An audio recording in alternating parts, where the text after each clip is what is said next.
تمتلك الجرادة ما يقارب 900 عضلة مستقلة، حيث تفوق الإنسان ب200 عضلة تقريبا. 32 مرة في الثانية هي عدد المرات التي تهز فيها الذبابة جناحيها. السمك الصدفي يستطيع بلع إنسان بكامله. 30 ثانية هي المدة التي استغرقتها أقصر مسرحية عبر التاريخ.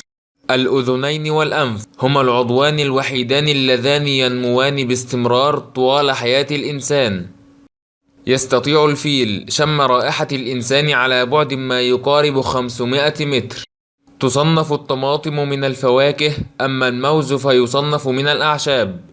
نسبة الجاذبية على سطح القمر تساوي سدس جاذبية الأرض.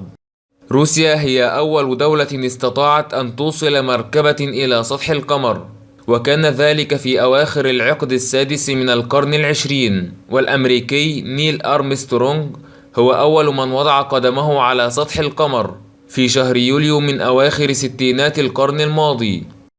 ابن النفيس هو مكتشف الدورة الدموية الصغرى للإنسان.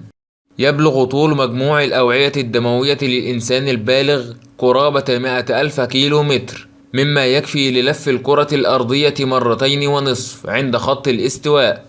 أثبتت الأبحاث العلمية أن النساء يتفوقن في حاسة الشم على الرجال. سورة النمل هي السورة التي ذكرت فيها البسملة مرتين. القلم هو أول شيء قام الله سبحانه وتعالى بخلقه. داود عليه السلام هو أول من استعمل عبارة أما بعد.